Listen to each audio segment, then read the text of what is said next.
नमो बुद्धाय comment box में जरूर लिखें। मन में उठ रहे सवालों को कैसे शांत करें, बेचैनी को कैसे शांत करें। इस कहानी में मैं आपको 4 ऐसी आदतों के बारे में बताने वाला हूं जिसे आप अपने जीवन में अपनाकर एक अच्छी जिंदगी जी सकते हैं और अच्छे कामों में अपना जीवन व्यतीत कर सकते हैं। पूरी जिंदगी को बदल सकते हैं। अगर आप इस कहानी को शुरू से लेकर अंत तक ध्यान से सुन लिया तो यहाँ पर बताई गई यह 4 आदतें आपका जीवन बदल देगी। दूसरों के मन को पढ़ना छोड़ दो। ये सोचना कि असफल हो गए हो तो लोग हंसेंगे। समय को काटना छोड़ दो। यह सोचना छोड़ दो कि मुझसे बड़े बड़े लोग नहीं कर पाए तो मैं कैसे कर पाऊंगा। अगर आप इन 4 आदतों को अपने जीवन में अपना लेते हैं तो फिर आप अपने जीवन को एक खुशहाल जिंदगी में बदल देंगे और फिर आपका मन कभी भी बेचैन नहीं होगा, ना ही उदास रहेगी और ना ही बेफिजूल के कामों में व्यस्त रहेगा। एक बार किसी राज्य का राजकुमार महात्मा बुद्ध के पास आता है और वह महात्मा बुद्ध से कहता है, आप हमेशा कहते रहते हैं कि ध्यान करो, ध्यान करो, लेकिन मेरे लिए ध्यान करना तो दूर की बात है। मैं कुछ समय के लिए अपनी आंखें बंद करके शांति से भी नहीं बैठ पाता हूँ। मेरा मन इतना बेचैन है कि यह हर समय कुछ ना कुछ सोचता रहता है। मैं जब भी ध्यान करने बैठता हूँ तो मेरे अंदर विचारों का तूफान आने लगता है।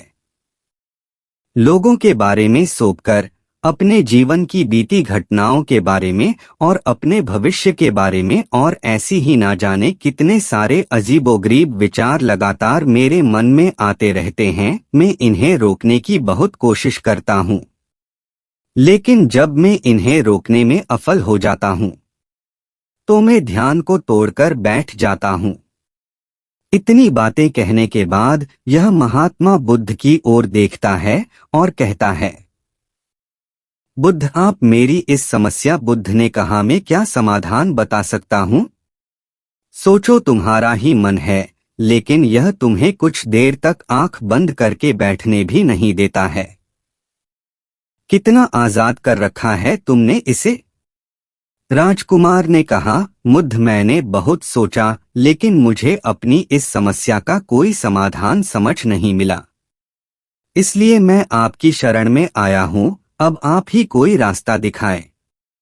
बुद्ध ने कुछ देर तक राजकुमार के चेहरे की तरफ बड़े ध्यान से देखा और फिर कहा, ठीक है, तुम ये 4 आदतें छोड़ दो और फिर तुम्हारा मन लगने लगेगा। राजकुमार पूरे ध्यान लगाकर बुद्ध की बातें सुनने लगा। बुद्ध ने कहा, पहली आदत, दूसरों के मन को पढ़ना छोड़ दो। तुम और तुम्हारे जैसे ज्यादातर लोग यही गलती कर रहे हैं कि वो दूसरों की मन की बातों को पढ़ने का प्रयास कर रहे हैं कि अच्छा, सामने वाला मेरे बारे में ऐसा सोच रहा है, और यही एक आदत तुम्हें सबसे ज्यादा बेचैन और परेशान कर रही है। ज्यादातर उत्सवों पर लोग दूसरों के मन की बातों को गलत और नकारात्मक तरीके से ही पढ़ते हैं। जैसे कि लोग अक्सर सोचते हैं कि दूसरे लोग उनकी तरक्की से जलते हैं, उसे नीचा दिखाना चाहते हैं, उसे पसंद नहीं करते, उसकी मदद नहीं करना चाहते और ऐसी ही ना जाने कितनी सारी नकारात्मक बातें ये लोग दूसरों के प्रति अपने अंदर बैठा लेते हैं। फिर उनके बारे में ही सोचते रहते हैं, उनसे बदला लेने के तरीके सोचते रहते हैं, उन्हें नीचा दिखाने के मौके ढूंढते रहते हैं और दूसरों के प्रति यही नकारात्मक सोच इन्हें दुखी करती है और फिर ये लोग बेचैनी महसूस करते हैं। इसलिए दूसरे लोग क्या सोच रहे हैं इसका अनुमान लगाना बंद करो। दूसरे लोगों के विचारों को पढ़ने की कोशिश करना बंद करो। अगर पढ़ना ही है तो खुद के विचारों को पढ़ना शुरू करो कि तुम्हारे अंदर क्या चल रहा है। कहीं तुम नकारात्मक सोच, शिकायतमा, बुराई करने जैसी आदतों के शिकार तो नहीं हो रहे हो। बुद्ध ने कहा, दूसरी आदत ये सोचना कि असफल हो गए हो तो लोग हंसेंगे। हंसने दो, लोगों को असफलता पर हंसना तो लोगों का धर्म है, क्योंकि अगर तुम सफल हो जाते तो यही तो वो लोग है जी तुम्हारी तारीफ करते, तुम्हें सम्मान देते, तुम पर गर्व करते। अगर तुम अपनी सफल होने पर दूसरों से तारीफ की उम्मीद करते हो तो अपनी असफलता पर उनके हंसने से तुम्हें दुखी नहीं होना चाहिए। और समस्या ही यही है कि हम इंसान असफलता को बुरा मानते हैं, जबकि असफल होना सफल होने से भी ज्यादा जरूरी है। क्योंकि बिना असफल हुए सफल इंसान के अंदर घमंड और दूसरों को खुद से छोटा समझने की भावना पैदा करती है, जबकि असफलता हमें विनम्र रहना, धैर्य रखना और लगातार प्रयास करना सिखाती है। इसलिए असफलता को बुरा मत समझो, और अगर तुम्हारे काम में असफल होने की संभावना नहीं है तो इसका अर्थ है कि तुमने अपना लक्ष्य अपनी क्षमताओं से छोटा बनाया है। और अगर लोग तुम पर हंस नहीं रहे, तुम्हें ताने नहीं मार रहे हैं, तुम्हारी बुराई नहीं कर रहे हैं, तो तुम अंदर से मरे हुए हो। तुम अपने मानसिक सीमाओं से बाहर जाकर कुछ नया करने का प्रयास नहीं कर रहे हो, क्योंकि असफल भी यही होता है जो कुछ नया करने का प्रयास करता है। और एक बात हमेशा याद रखना, अगर तुम्हारे अंदर असफल होने का साहस नहीं है तो तुम कभी भी तुम बड़ा लक्ष्य हासिल नहीं कर सकते जो तुम करना चाहते हो। इसलिए असफल होने और लोगों के हंसने से डरना बंद कर दो। बुद्ध ने आगे कहा, तीसरी आदत समय को काटना छोड़ दो। लोगों को लगता है कि वो समय को काट रहे हैं, लेकिन असल में समय हर बार उन्हें काट रहा है। लोगों के द्वारा समय को व्यर्थ के कामों में बर्बाद करने का केवल एक ही कारण है, और वह यह है कि उन्हें लगता है कि उनके पास बहुत समय है, जबकि सच्चाई यह नहीं है, क्योंकि उनसे पहले चाले लोगों को भी यही लगता था कि उनके पास बहुत समय है। लेकिन उन्हें पता नहीं चल पाया कि कम समय बीत गया और उनका बुलावा आ गया, और जब तक उन्हें अपनी गलती का एहसास हुआ तब तक समय उनके हाथ से निकल चुका था। बस पश्चाताप रह गया था कि सारा जीवन व्यर्थ के कामों में बर्बाद कर दिया, और फिर वो चले गए इस दुनिया के बिना खुद को जाने, बिना इस जीवन की सच्चाई को समझें। इसलिए जब तक यह जीवन है, इसे अच्छे कामों में लगाओ।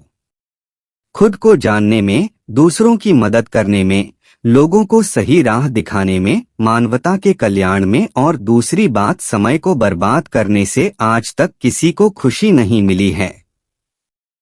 हालांकि समय काटने से तुम्हें क्षणिक खुशी तो महसूस हो सकती है, लेकिन जब तुम्हें होश आता है और तुम देखते हो कि कितना सारा समय बर्बाद किया जा चुका है, तब तुम्हें खुद पर क्रोध आता है और तुम पश्चाताप के भाव से भर जाते हो। और फिर यही पश्चाताप का भाव तुम्हारे अंदर तनाव पैदा करता है और तुम बेचैन हो जाते हो और लगातार अपनी उस गलती के बारे में सोचते रहते हो।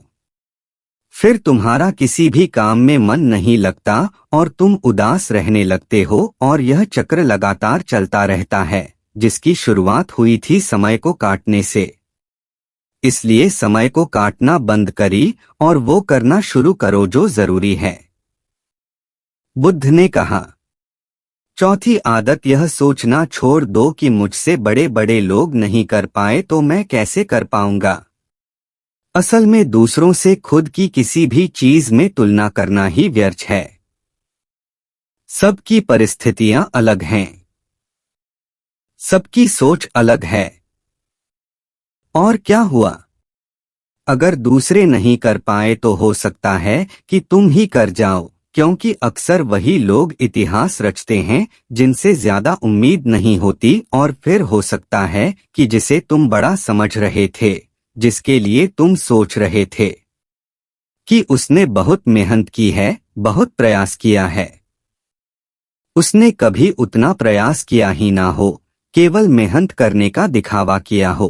क्योंकि ज्यादातर लोग कभी उतनी मेहनत करते ही नहीं है जितनी उन्हें अपने लक्ष्य प्राप्ति के लिए करनी चाहिए, और दूसरे लोगों के सामने यह दिखाने का प्रयास करते रहते हैं कि मैंने तो बहुत मेहनत की थी लेकिन मेरी किस्मत ही खराब थी। और यही वो लोग हैं जो दूसरों को बातों ही बातों में कहते रहते हैं कि जब इतनी मेहनत करने के बाद मैं सफल नहीं हो पाया तो तुम कैसे हो पाओगे।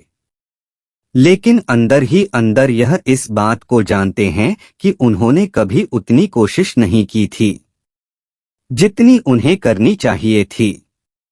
ये बस दूसरों की नजरों में अपनी इज्जत बचाने के लिए और इस डर से कि कहीं दूसरा व्यक्ति इनसे आगे ना निकल जाए, यह अपने अधूरे प्रयास से घबराते रहते हैं और दूसरों को डराते रहते हैं कि जब मैं नहीं कर पाया तो तुम कैसे कर पाओगे। इसलिए किसी दूसरे असफल व्यक्ति को देखकर ये सोचना छोड़ दो कि तुम यह सफल हो जाओगे।